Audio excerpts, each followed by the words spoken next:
এই মানুষটা ৩০ বছর যাবৎ এই যে এই ফাঁকা মাঠের মধ্যে বসবাস করে। তো এই মানুষটাকে নিয়ে একটা ভিডিও আপলোড করছিলাম। অনেকেই বলছিলেন এনাকে যেন আমরা একটা চৌকি উপহার দিই। আমরা সেই দিন কয়েক চৌকি বানাইতে দিয়ে গেছিলাম। সেই চৌকিটাই কিন্তু আজকে ওনাকে বুঝাই দিয়ে গেলাম, দিয়ে একবার এখানে সাজাই দিয়েছি।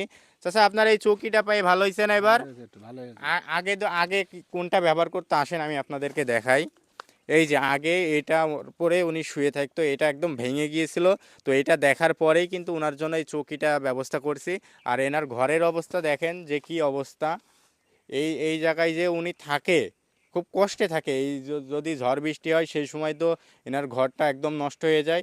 আবার এই শীতেও বাতাস ঢুকলে এনার ঘরটা খারাপ অবস্থা হয়ে যায়। তো এইখানে যে আমরা একটা ঘর করে দিব, আপনারা বলেন। আসলে আমাদের ওইভাবে কোনো সামর্থ্য নাই যে আমরা ওনাকে একটা নতুন ঘর উপহার দিব। আপনারা যদি ভিডিওটা সর্বোচ্চ শেয়ার করেন তাহলে হয়তো আমরা ওনার পাশে দাঁড়াইতে পারবো। এজন্য আপনারা ভিডিওটা প্রচুর শেয়ার করবেন যাতে সমাজের বিত্তবান মানুষ এনার পাশে দাঁড়াইতে পারে। এনার ঘর তৈরি করতে কিন্তু তেমন বেশি খরচ হবে না, অল্প টাকাই খরচ হবে। চাচা, আপনি আগে কোথায় থাকতেন? বড়ই থাকতাম, আর তার আগে? বড়ই থাকিস, বড়ই মানুষ হয়েছি। আপনার এই জন্মস্থান কি এইখানেই? জন্মস্থান বাড়ি বড়েরই। ও, তো আপনি তো হুন্ডিতে টাকা লস খাইছিলেন।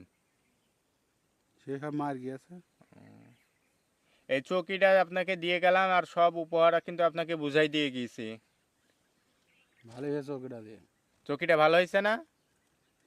শুয়ে একটা আরাম আছে, ভালো লাগছে। হুম হুম।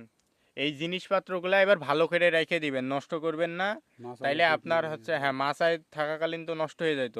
এবার আপনি ভালো করে রেখে দিবেন, তাইলে এটা আপনার মানে দীর্ঘস্থায়ী হবে। হুম। তো ভালো থাকবেন চাচা।